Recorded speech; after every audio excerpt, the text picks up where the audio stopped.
Welcome back to J Tendencies. I'm your host, Jay Suave. And I'm Jreese. And if y'all tuned in last week, thank you for tuning in again. We are on the topic of sports this week. The Rangers ended up winning the World Series 4-1.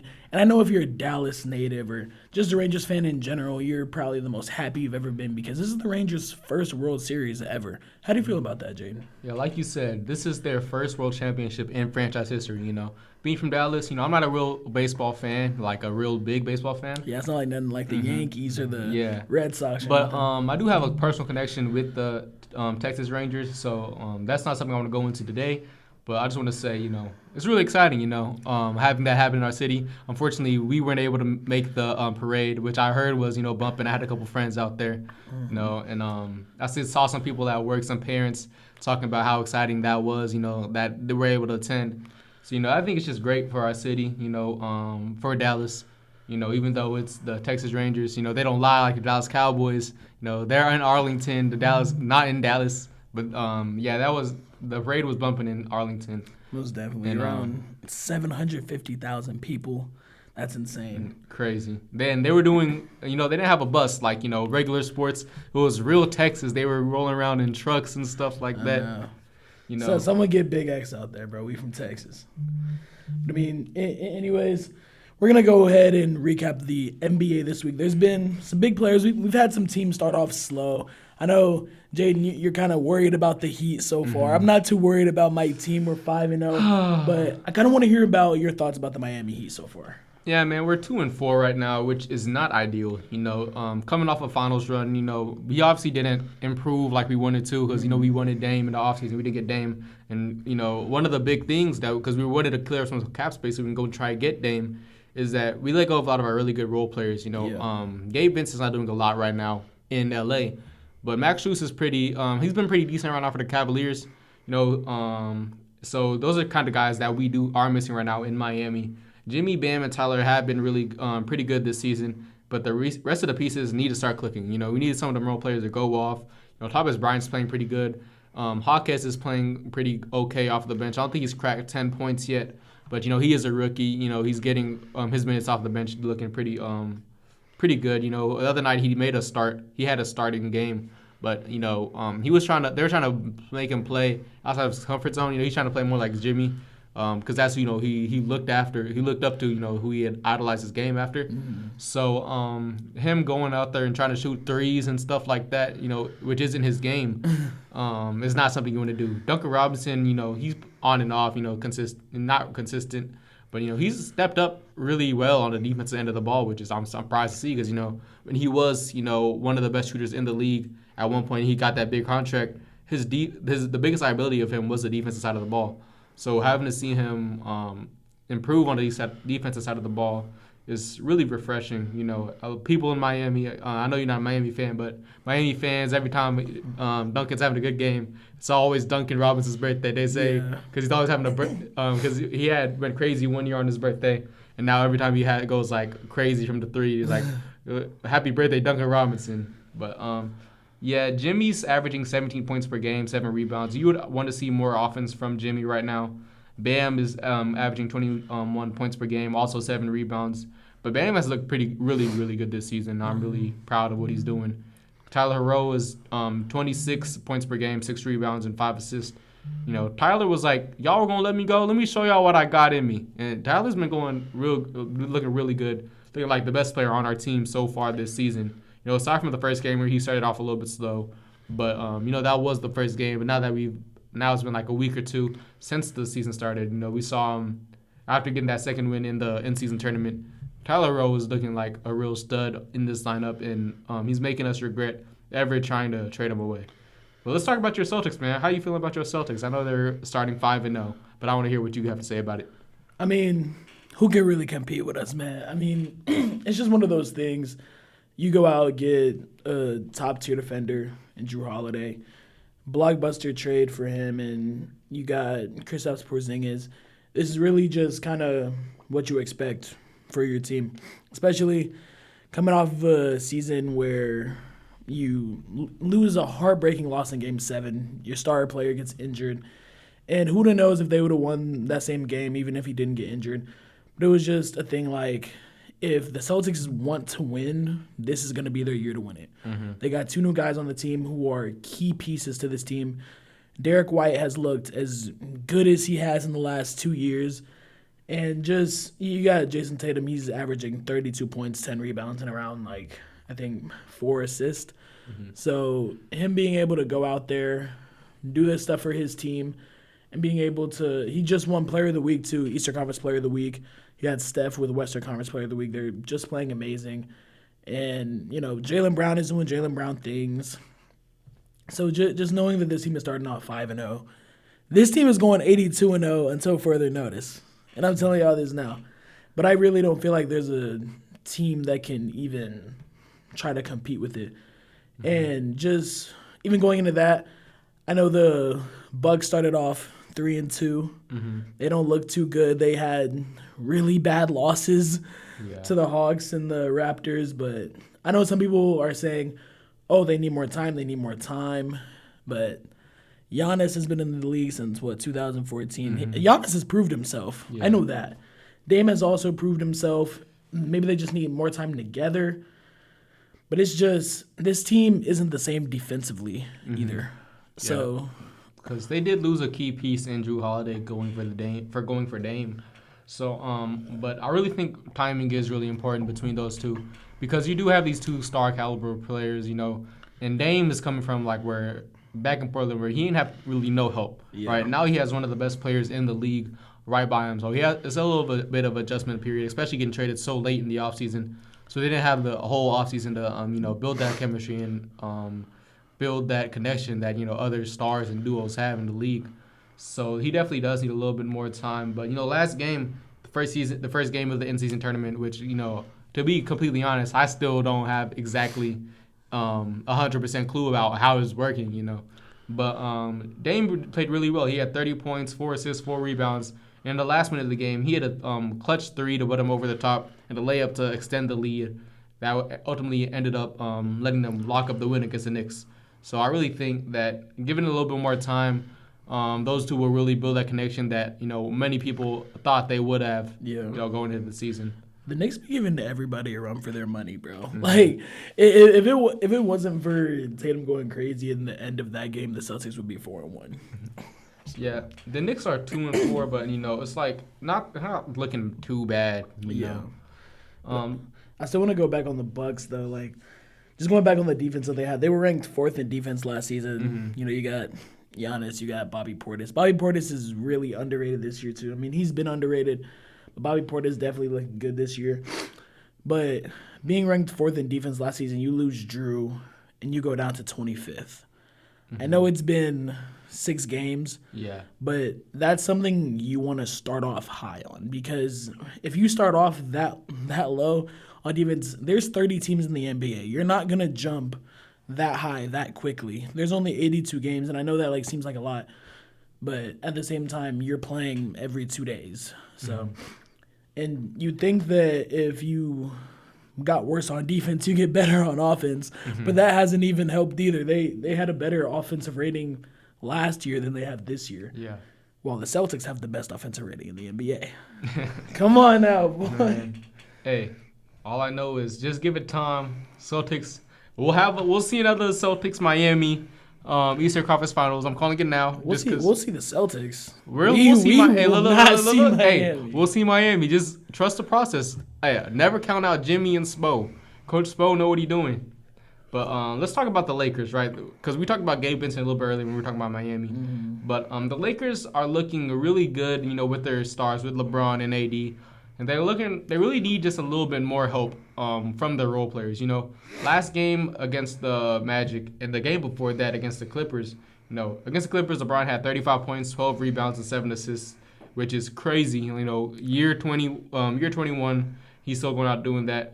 But last year, Reeves, LeBron, and AD, they played really good against the Magic.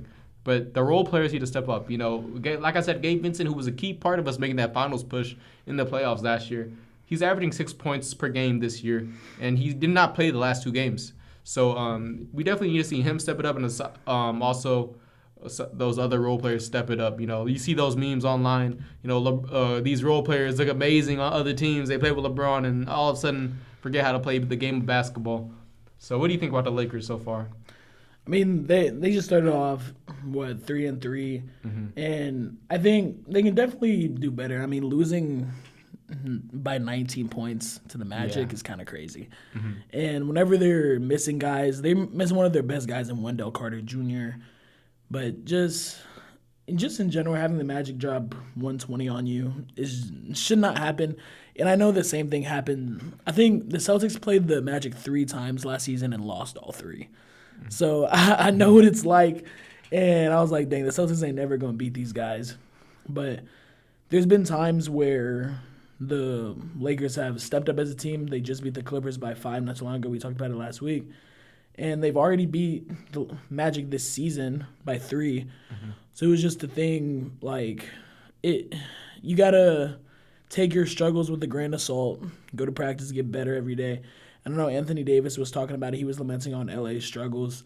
So just with that squad, man, I feel like LeBron can't be the best player on that team. In year 21. In year 21, you should not be the best player on that team if you want to go out and win a championship. And you got Anthony Davis should be the one running things over in LA. Yeah. You feel me? Bron should just be there. Of course, he's going to get his buckets. But whenever they think star player, whenever they think who runs LA, they're going to say Anthony Davis and the Lakers. You feel me?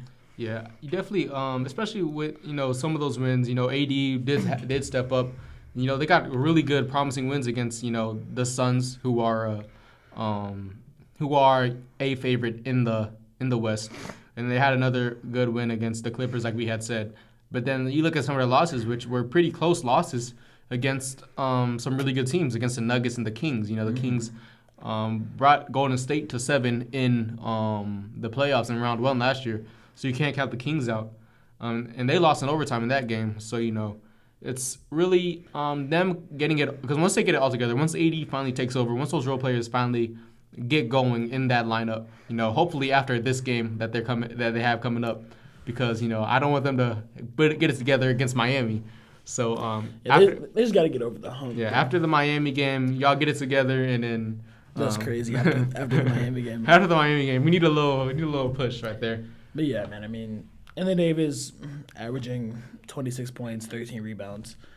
He'll definitely be one of them ones. But most of the teams just got to step up, make sure that everyone can just lock in together and get over the hump and start winning games by more than 5. You feel me? So let's talk about some of the stuff that happened this weekend in the NFL, right? First thing I want to say is Daniel Jones.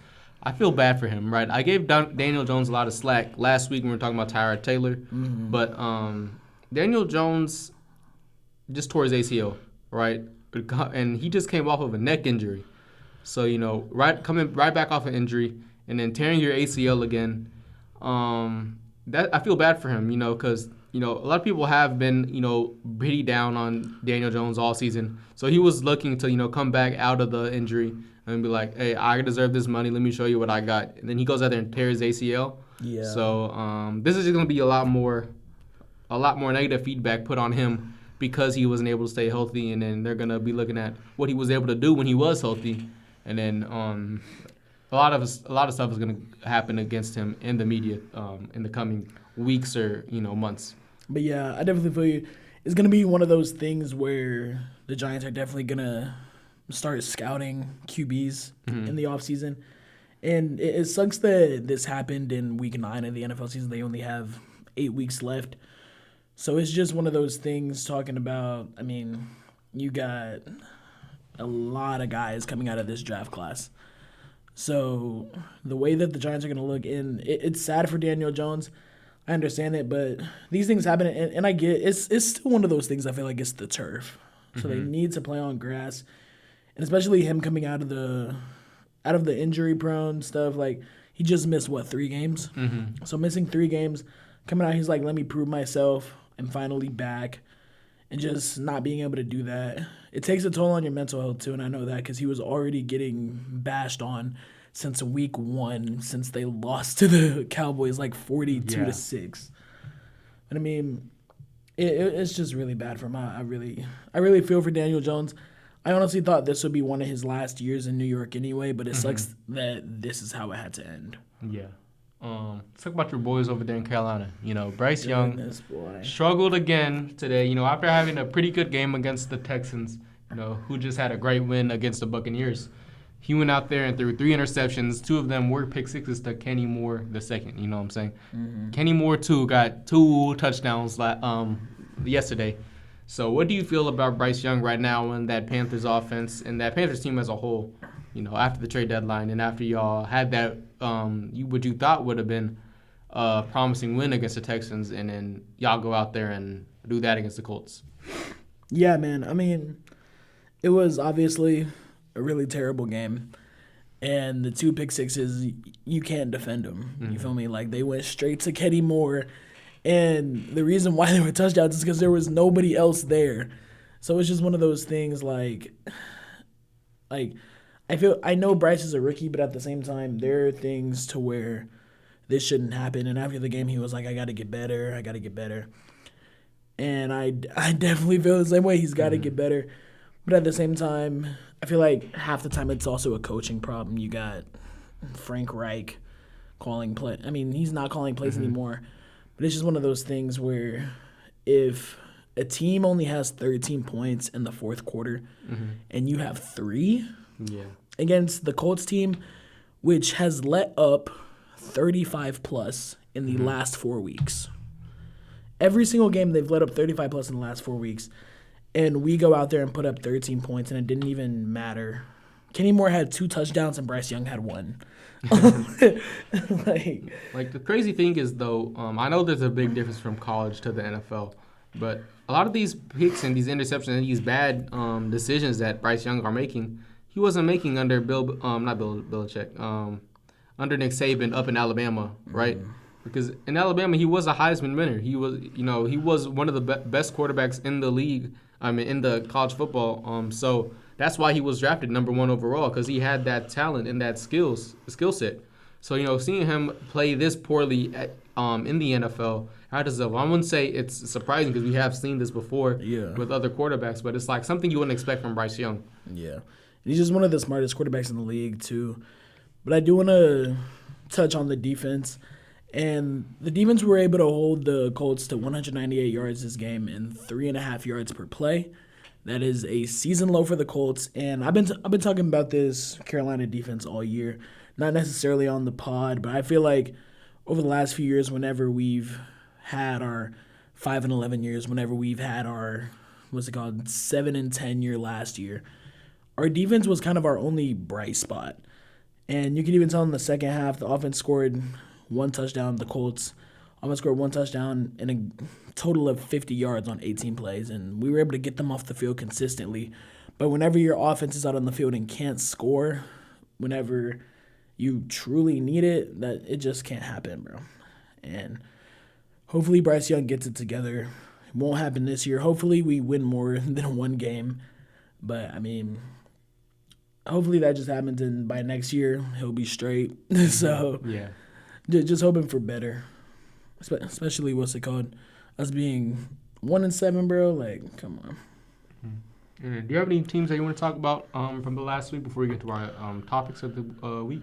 I actually do, and I talk about this team every Tuesday. I'm going to talk about the Baltimore Ravens, and they're on a 4-game winning streak, 37-3 win, Week 9 against the Seattle Seahawks, and even with the Seattle Seahawks, I remember talking about them last week. They were first in the NFC West whenever the 49ers lost. And just Lamar Jackson playing mistake-free football, too. And I know they won by 34 points, and Lamar Jackson had like 9 fantasy points. But and just being able to win games. And I don't want to call him a game manager, but this man is like, you just won by 34 points by being a game manager. So like, people who say he can't do it or he doesn't have the arm to do it, well, this team just did it. And Lamar Jackson was 21 for 26, 187 yards, and no touchdowns. But the more important part was no turnovers either. So, and then I also would actually like to talk about the Buffalo Bills. And I always, this happens every year. we see Josh Allen, Stephon Diggs come out every season firing off all cylinders. You'll see Josh Allen get like 300, 400 yards per game. But then as you go through the year, the offense devolves. And they aren't drafting guys to help either. Yeah. And, like, nobody from their draft classes has even, like, narrowly helped this team at all. And I just feel like Sean McDermott, Dorsey, hasn't been able to construct a team that can take pressure off of their two superstars or two heroes of the team. Yeah. So. In the last couple of years, the Bills have won that division. Last year, the year before that, I think the year before that as well. I haven't seen ever since Josh Allen and the Bills acquired Stephon Diggs. I don't think I've ever seen them play this poorly over a stretch of games. Like we're halfway through the season, and I really thought they would be playing better, right? I really thought that Josh Allen would be playing at an MVP type level this season. Bouncing off feedback of his performance in the playoffs last year, because he didn't play very well in the playoffs last year. And then a lot of people are gonna bring it up like it's a Madden curse, because he's on the cover of Madden. But it's some way more deep than that, because I don't know what it is, but Josh Allen just doesn't look like himself out there right now. He's like he'll have those spurts where he looks as great as he is. Yeah. But then you'll see him turn the ball over. Like he hasn't been known to turn the ball over, but a lot of these turnovers that he's had this year are just like throws you don't make. Like you're in year 5 or something like that, and you're making these bad decisions, throwing these bad passes into horrible pockets. So I feel like definitely Josh Allen needs to be better. Stephon Diggs, I still think Stephon Diggs is playing really great, still playing at that elite level. Yeah, there's not much you can do whenever your quarterback isn't getting you the ball. And at the same time, it's kind of to the point where if Josh Allen doesn't play perfect, this team doesn't look the same. Yeah. And that shouldn't happen because I know a lot of QBs aren't perfect, but the team will still look good.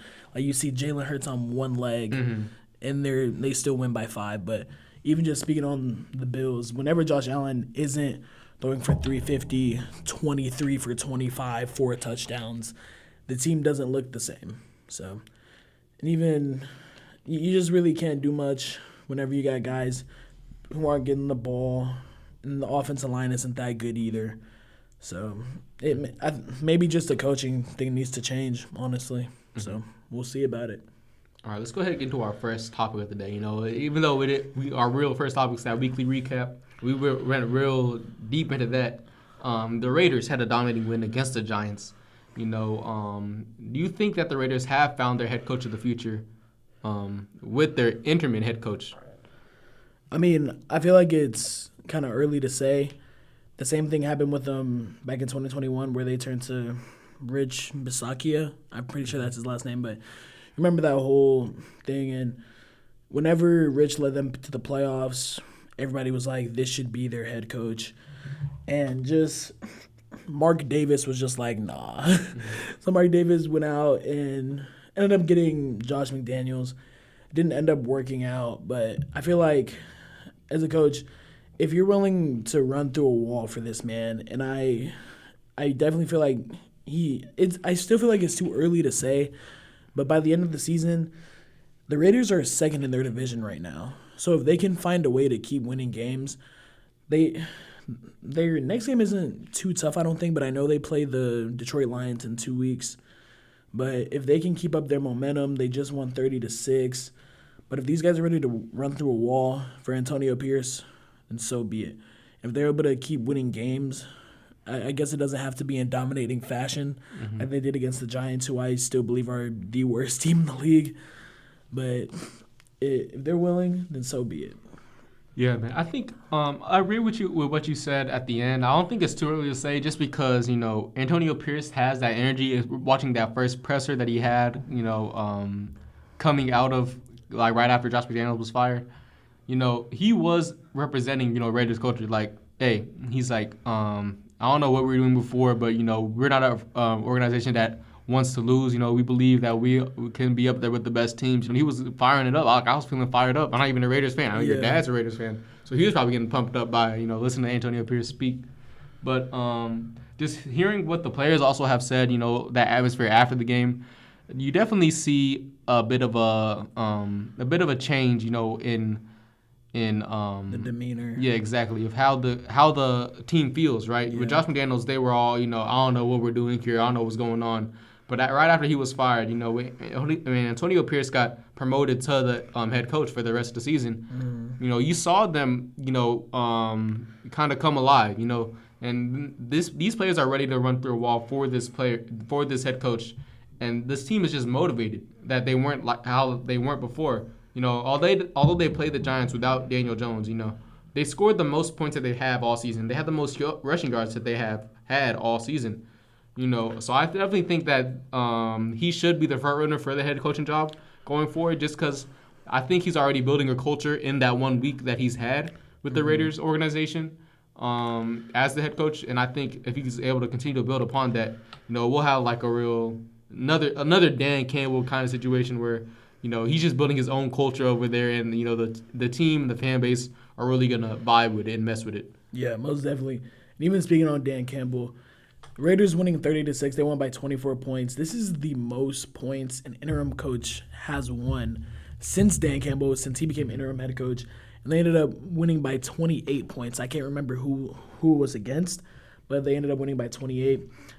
And I also want to put this out there. And I remember this last year, whenever the Panthers ended up firing Matt Rule in the middle of the season, we upgraded Steve Wilkes to interim head coach.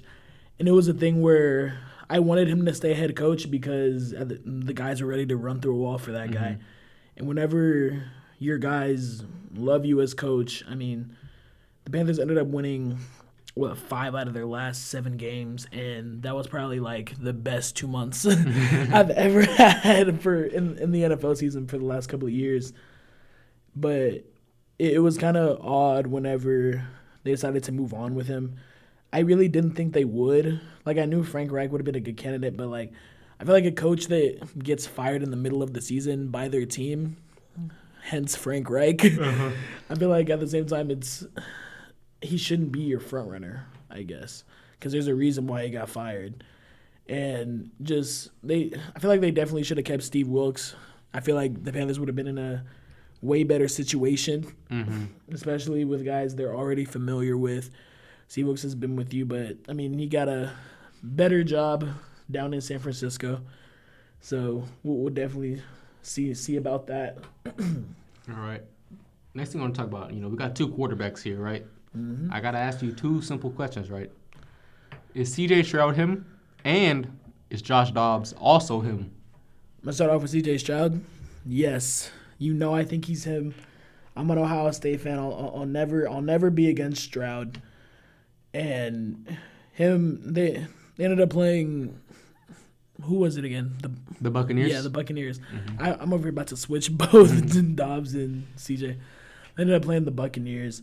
It was just a crazy game. They had less than 50 seconds on the board.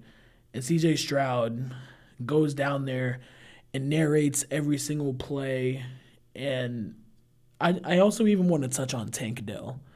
Like, this man, 3 big catches on the last drive of the game, including, did he have the touchdown? Or was it someone else? I'm pretty sure he had the touchdown.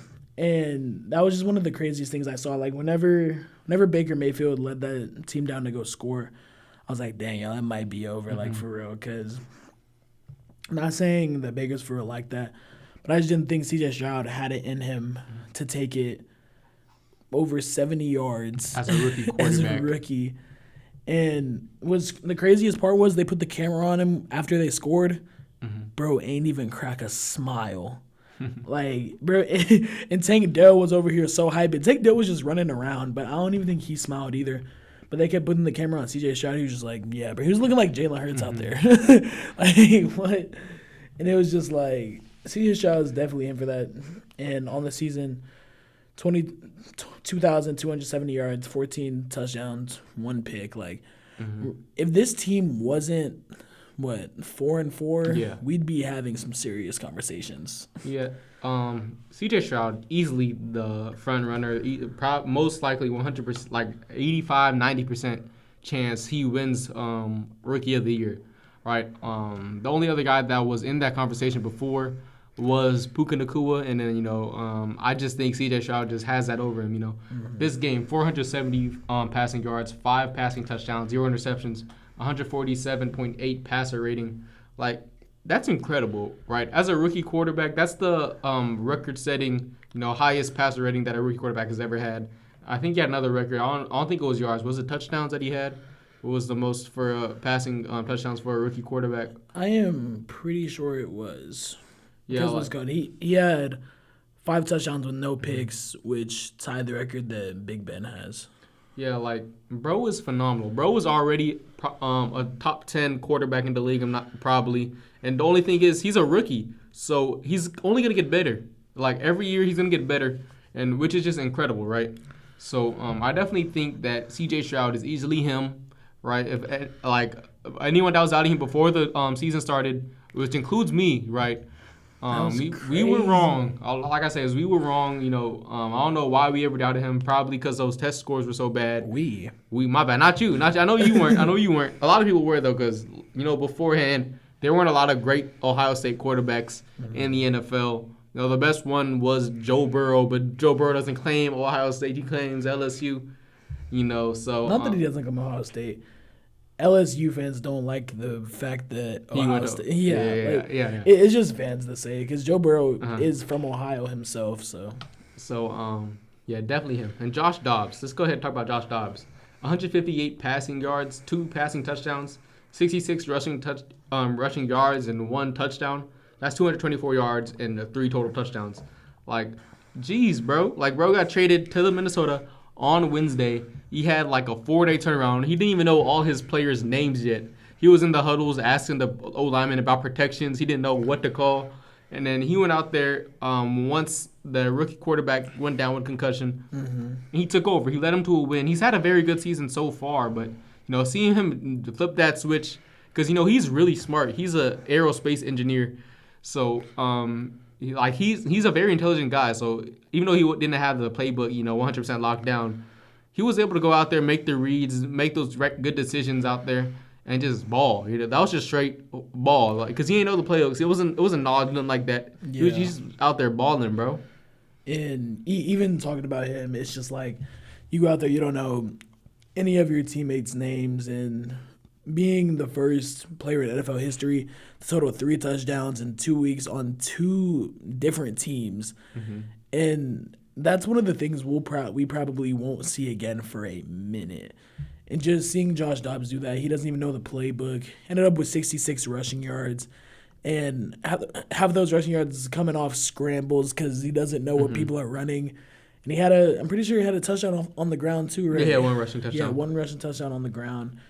And it's just he just looks fearless out there, like he doesn't have anything to lose, which he doesn't. Because if you're playing well and you end up getting traded in week 8, that means you really have nothing to lose. But, it was probably best for him. He got, what's it called? He got traded from a 1-7 team right now, even though Kyler's coming back next week, so it might have just been the best thing for him in general. But with Kirk out for the year and the rookie quarterback going down for the Minnesota Vikings, this is probably his best decision. The NFC North isn't that good of a division this year besides the Detroit Lions. So depending with those 3 wildcard spots that the playoff is going to have, and with the Vikings winning 4 in a row, and imagine Josh Dobbs keep learning the playbook, keep learning to know his guys, we could be having some crazy conversations. The NFC North, maybe even the NFC could just be in trouble. Yeah, it's really hard to root against Josh Dobbs, man. Yeah, it's hard to. All right, let's get into what I'm ready to talk about. I'm excited. Dallas versus Philly, round 1. Just mind if I go first? I'm excited. Go ahead, bro. All right, Philadelphia. You already know what we had. We had Jalen Hurts out there on one leg. He got banged up at the half, and we didn't know if Marcus Mariota was gonna come out. I was ready to cry if Marcus Mariota came out, started throwing passes for us. But Jalen Hurts came out, threw 207 passing yards, 2 passing touchdowns, 130.2 passer rating, with 36 yards on the ground with a rushing touchdown on 23 pass attempts. He was out there, looking great. A.J. Brown had a receiving touchdown. He threw a deep ball beautifully down the sideline to Devontae Smith in the back of the end zone over to Ron Bland. Brandon Graham on the defense side of the ball also had 1.5 sacks. Hassan Reddick had 1 sack. Josh Sweat had a 1 sack. And Dean Carter and Fletcher Cox all had half a sack. So that defensive line was getting there. They were applying pressure. Dak did a really great job at, extending plays with his legs, moving out the pocket, and whatnot. But the one thing that I would say that Philly really struggled with this game was that secondary, right? Mm-hmm. That secondary let Dak pass for 374 yards when the D-line they weren't playing the best, but they were getting pressure on Dak, right? Josh Sweat is now tied with Micah Parsons for the most pressures on a quarterback in the league. Josh Sweat is having a really underrated season. But Eli Ricks, Kevin Byard, and Sidney Brown were targeted 11 times yesterday. They gave up a catch and a first down on every one of those single targets. Sheesh. We really thought, me and a couple of other friends that are also Eagles fans, the past couple of weeks we saw Eli Ricks go out there and he was playing really well. So we're like, let's put him in that starting lineup. He got in that starting lineup, and CeeDee Lamb showed him that this is a veteran game. You need a little bit more experience to go out there and guard him. And then the one player that did really good, guarding CeeDee Lamb all game was Darius Slay, but Darius Slay wasn't following him all game, so that really led to him getting. He had 200 receiving yards, 191 to be exact, and on 11 receptions. Jake Ferguson had 91 yards on 7 receptions and a touchdown. Dak had 374 passing yards, 3 touchdowns, and 115.2 passer rating. So on 44 pass attempts. So I think Dak did play really well. I'll say that. I'm not going to hate on Dak today. Even though I am not a big fan of Dak, as a quarterback, but he did play really well yesterday. A lot of people say it's his fault that they lost. It's not his fault that they lost. He did step out on that 2-point conversion. But they still would have been down even if they got it, and they could have. The only thing they could have done at that point, if they got the 2-point conversion, was send into overtime. Yeah. So you never know what would happen in overtime. So you can't put the whole blame on Dak right there. It was just a close game. It was a real well fought out game. I don't like that they're blaming the refs for the game. They both Dallas and Philly had 10 penalties called against them. Philadelphia had 93 yards against them on penalties, and Dallas had 83 yards against them on penalties. But if you look at the last drive of the game, Dallas got 70 yards off of penalties. So they only had to go 10 yards to get into the end zone at that point, and they still weren't able to do it. So that was a real testament to that defense, who was struggling all day against Dak, who was throwing the ball really well. Mm-hmm. So I'm excited because now we're going to the bye, letting our players get healthy. Bradley Roby's coming to go back off of IR this week after the bye. So we're going to get him back. We're going to get Quez back. I'm not, you know how I feel about Quez this season. I was a Quez believer before, but he's letting me down. But I'm really excited to get a lot of that speed back that he brings to the offense. Boston Scott will come back, and a lot of these guys that were injured that this week and throughout the season will get a chance to heal. Slay, Hurts is gonna be able to heal that knee. So I'm really excited to see what them boys are gonna be able to do coming out. Because we're gonna have a really, really, I'll say, passionate game the week after the bye, going against Kansas City after losing the Super Bowl. So hopefully, Bradbury has a little chip on his shoulder because what happened at the end of that game with the refs. So hopefully he comes out, plays, balls out. But what do you have to say about that game, man? I really can't say much. It was a gritty win, like Jalen Hurts said. Y'all are going into the bye week at 8-1. It's exciting. You got guys coming back. You're going to come back and play the defending Super Bowl champions. So, I know the last drive of the game, people blaming you on the refs, but at the same time, 86 yards in 46 seconds, you have 56 yards off penalties. But whenever stuff like that happens, you got Bradbury not even looking at the ball, running into Michael Gallup. There's no better play in the NFL besides the underthrown go route. So, free yards it's free yards every single time. But, it's still exciting for y'all. And I still feel as if y'all are the best team in the league so far. Jalen Hurts was thugging that leg injury out by the end of the half whenever y'all hit the tush push. But I mean, at the same time, the Cowboys they didn't look too bad. I know Dak looked pretty good, 374 yards, a couple of touchdowns. I'm pretty sure he had 3, right? Mm-hmm. And one thing I will say, I ain't never seen Jake Ferguson turn up like that. I remember I bet on him one time, and this man had 1 catch for -1 yard. And watching him go for 7 receptions, 90 yards, and a touchdown was insane. But one of the things that I even do want to touch on, I know that y'all were at home this week, and y'all are 4-0 at home this year. Dallas is 2-3 away. So Dallas's only losses came from away games. So we're finna see whenever y'all go back to Dallas. I think that'll be an exciting game over in December. So just that thing, unless Dallas ends up losing a home game before y'all play, I think that'll definitely be a situation to look out for. And I definitely think that y'all keep up this hot streak because I honestly think y'all beat Kansas City next week. I also think so. Are y'all too. at Arrowhead? I'm not sure. I think so, but I'm not 100% sure. Dallas should get an easy win next week, going against the New York Giants, who are out of quarterback. They're on their third string quarterback right now. So if they find a way to lose that game, that's not going to be a great look for Dallas fans. But as of right now, you guys should be still feeling good about that team. Y'all did lose to Philadelphia. We are one of the best, if not the best team in the NFL right now. So, and you only lost by 5 points in that game. So y'all should have a lot to look forward to in the upcoming weeks. CeeDee Lamb's hot, Dak Prescott's hot, having 2 good games. CeeDee's had 4 good games.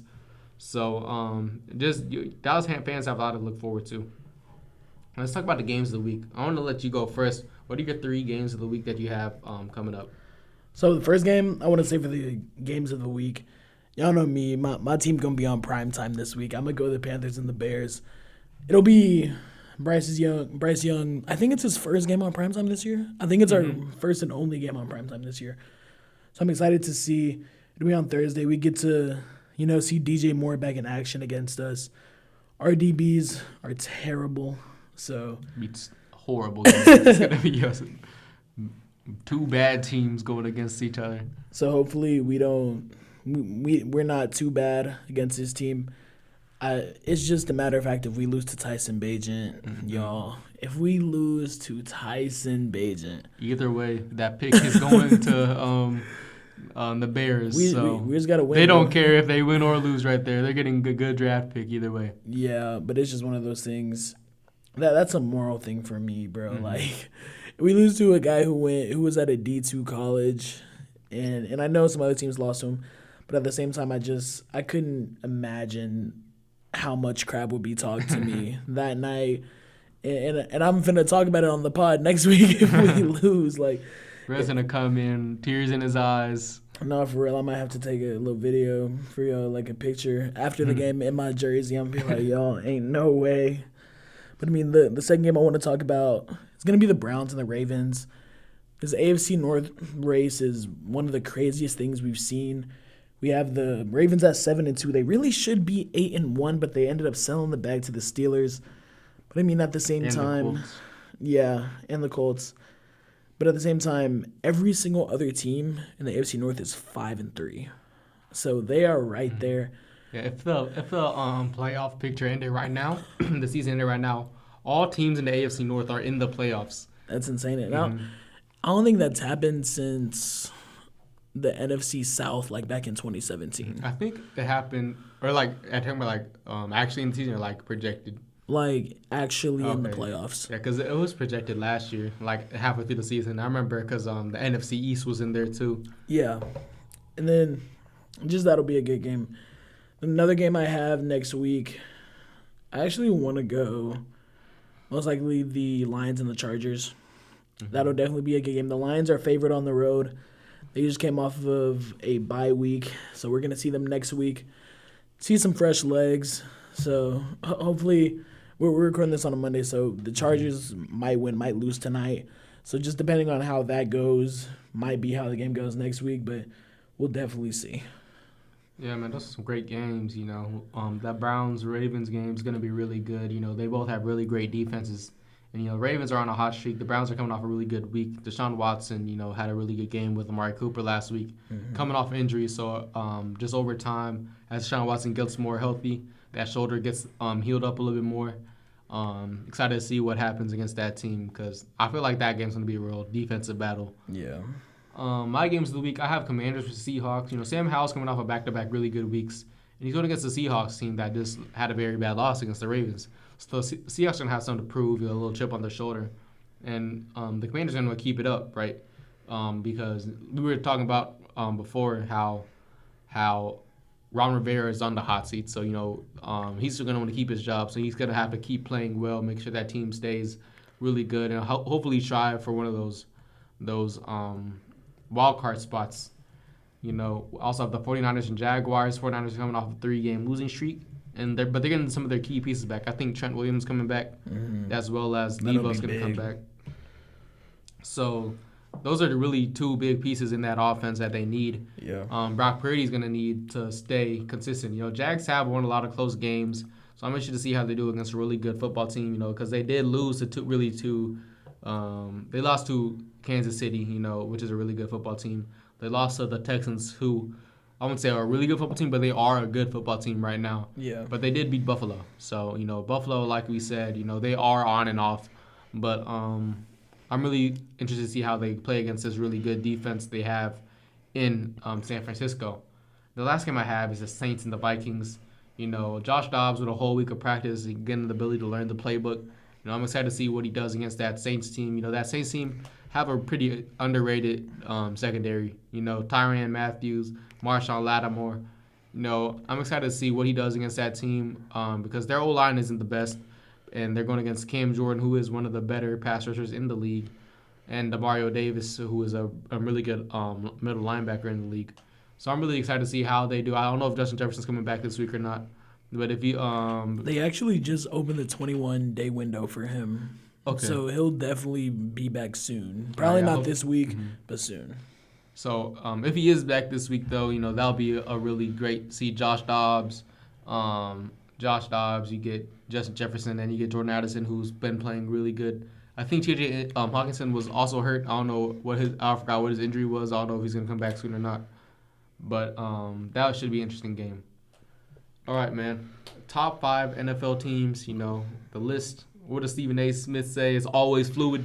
It's always fluid. The list is fluid. It's changing. So let me let you go ahead and go first. Let's start from 5 and go down, go up to 1. Yeah, so at number 5, I have the Detroit Lions. They just came off the bye week, but at the same time, I feel like there was no reason to bring them down anymore, especially with some teams losing this past week. Mm-hmm. So I have them at 5, and I think definitely next week they'll have a pretty good game. And at number 4, I have the Jacksonville Jaguars. They came off the bye too. And Trevor Lawrence doesn't even look like the well-oiled machine that he is. Mm-hmm. And the Jaguars are still proving to be, or at least look like a contender in the AFC. And then at number 3, I got the Kansas City Chiefs. The offense doesn't necessarily look the same whenever Patrick Mahomes isn't necessarily on his game, especially whenever Travis Kelce isn't getting the ball. But the team, you just can't count out the Chiefs, bro. Mm-hmm.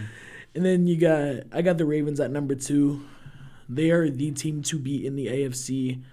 And I'm not sure if the Chiefs play them this year, but that'll definitely be an amazing. I'm pretty sure actually they do play. They might play like November 24th or something. Mm-hmm. But that would definitely be one of the best games we'll see this year. And at number 1, I got Philly for I think the second week in a row. Fly Eagles fly, baby. Shut up. But I got Philly at my number 1. They've looked consistent. They've had their fair share of scary wins this year. For sure. And I've literally seen people on Twitter talking about, thank God we don't have to see Eagles football for 2 weeks. And I'm like, y'all are 8-1. Mm-hmm. And they're like, it's been a stressful 8-1. It has been stressful. Another stress-free game yesterday. Bro, I don't care that it was a stressful 8-1. I'd rather be 8-1 than 1-7. So I'd rather have a stressful 8-1 than a stressful 1-7. Yeah. So we have all of these same teams, but they are mixed up a little bit. You know, in my number 5 spot, I have Kansas City. You know, they did win in Germany against the Dolphins. You know, but the Dolphins didn't play great, and the Chiefs didn't play necessarily great either. You know, they had the 21-0 lead at half, or was it 21-7? 21-7. Oh yeah, they had the big lead at half. Or no, it was 21-0 because what's it called? They got that. They ended up scoring 2 touchdowns. Okay, yeah, because they got that fumble, and that fumble turned into that pitch to the touchdown, which was crazy. But you know, the Chiefs' offense is really just not clicking like I really expected it to this season. I really thought that offense would stay a little bit consistent, even though because they only really lost a couple players on that receiving core. So I really thought it would have stayed about the same as it did last year when they made that Super Bowl run and they had beat us. Mm-hmm. So it's not exactly the offense that we've come accustomed to, and I really think that's the one thing that's holding them back a little bit. They're still a top 5 team in the NFL. I just don't think that they're necessarily better than any of these other teams. Number 4, I have the Detroit Lions. You know, the Detroit Lions, they're just great, man. I don't know what else to say about them. You know, they did lose, had a really bad loss against the Ravens a couple weeks ago, but they answered back the week after. Then they went into the trade deadline. They got Donovan Peoples-Jones, which is a really underrated receiver in the league that people don't talk about. I really liked him when he was in Cleveland, so I'm really excited to see what he's able to do with Jared Goff and them boys over there in Detroit. So I think they got a little bit better at the trade deadline, and they had the bye week to heal up, to rest up a little bit. So I definitely think it's going to be them as a serious contender in the NFC going forward. At number 3, I have the Jacksonville Jaguars. You know, they did lose to the Chiefs early on, and they have had their share of ugly wins. But, you know, they are, 5-2, I believe? What? The Jaguars. They are 6-2, I'm pretty sure. 6-2. Like, they're still a really good football team, and they're up there with one of the best, as one of the best teams in the AFC. So, you know, Trevor Lawrence is playing pretty good this year, and then I obviously think he could play better, especially Calvin really needs to start playing better. He had that phenomenal week 1, and he kind of just, you know, fell off a little bit throughout the weeks. You fool me once, you can't get fooled again. So, you know, I definitely think they need to be a little bit better, but, you know, they are 6-2, so you can't count them out.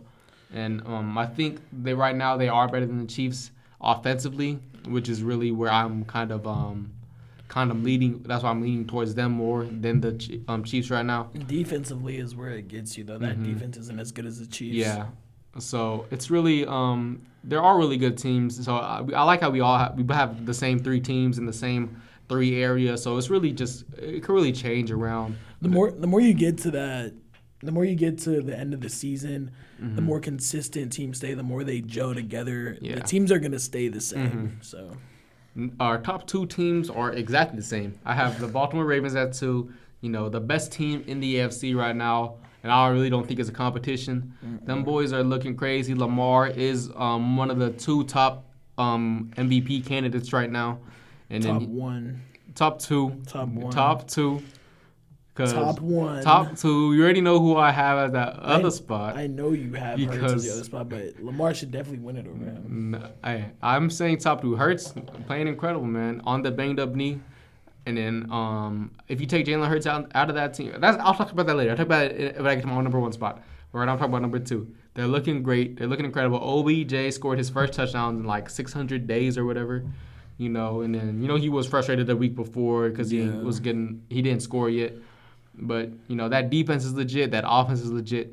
So just going forward, that team is really going to be the one we're going to see deep into playoffs. It's probably going to be a Chiefs-Ravens team AFC championship if I'm being 100% honest. Hopefully it's a Ravens-Eagles Super Bowl. I feel like that'd be super exciting. And I feel like that'd be one of the most exciting Super Bowls that we have had in the past few years. Yeah. But, you know, number 1, I have them boys. Philly, baby. Philly. And the other MVP candidate, front runner, is Jalen Hurts. You know, I think those 2 are. I think right now in the betting right now it's Jalen Hurts at 1. Then I think they have Patrick Mahomes at 2 for some reason. That's crazy. And then Lamar, which is crazy. They need to refresh that. Yeah, it should just be Lamar and Hurts right now because no matter if you think Lamar isn't number 1 or Hurts is number 1 or if they're both number 1, those are 1 and 2 for sure. So I think that Philadelphia is the best team in football. Their secondary is playing really bad. Has been playing really bad recently. I'll say that. You would think that Kevin Byard would improve that secondary a little bit. But we still have one of the better pass rushes in the league. We still have one of the best O-lines in the league, if not the best O-line in the league. We have one of the best receiving duos in the league, if not the best receiving duo in the league. And we have arguably a top 3 quarterback at their position, manning the boat, right? So I really think that if everything goes right and we stay on this pace and we stay consistent, that we're going to see Philadelphia back in the Super Bowl this year. And if we see him again in the Super Bowl this year, they're not going to lose again in the Super Bowl. They're not losing back-to-back in the Super Bowl. That's crazy. So I'm saying that now, right now. You hear me? Philadelphia makes it to the Super Bowl. We're winning no matter what. I don't care who the other team is. I don't care if it's the Ravens. I don't care if it's the Chiefs. I don't care if it's the Jaguars. I don't care who it is. Philly winning the bowl this year. If we don't win the bowl this year, I don't even know. You can think of a punishment for me. I don't care. Oh, I definitely most will.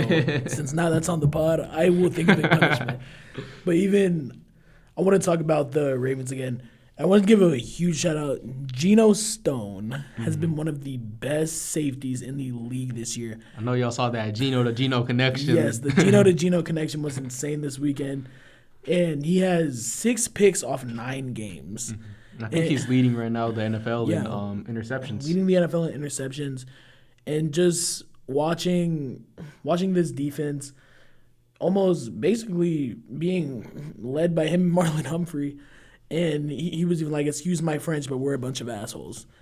And as a defense, if you weren't like that, I mean, they've literally been killing people. Like, they held that Seahawks offense to 3 points. Mm-hmm. So it's just like, that's what your defense should be doing every week. And if you feel that way about your defense, that's most definitely going to get you places. You being an offensive line guy, you love seeing, the offensive line do really well and whatnot. Me being a secondary guy, I love seeing great secondaries in the league. So definitely seeing the Ravens secondary play is just great. That's why I have such a hard time watching the Eagles secondary play because, they were so good last year. And I know, and especially with some of these penalties because, yesterday we got a lot of holding calls called against us on the defensive secondary, which was making me really frustrated just because every DB holds in the league, no matter if it's the NFL, the college football, high school football. I held when I was playing DB. Like all good DBs hold. It's just how much they hold. Like I feel like a lot of those calls you can get away with because it's not so much at the line of scrimmage. But I feel like especially how we played yesterday when we had all those holding calls where it was really bad. It's just like I need to see secondary play really good, and that's what I'm seeing over there in Baltimore right now. Most definitely. And that's gonna go ahead and wrap up our podcast. And if you tuned in, if you were tapped in this whole time, I want to say thank you. If you were able to tune in last week, I want to say thank you too. And we will be back. We are going to drop another one Friday. Yes, sir. So we will be back Friday. And that's all I got. You got anything to say? No, I just appreciate you guys tuning in whenever you guys can, whether it's weekly, whether you tune in every day, or if you tune in, every other week. We just appreciate you guys tuning in, supporting us. We really appreciate it.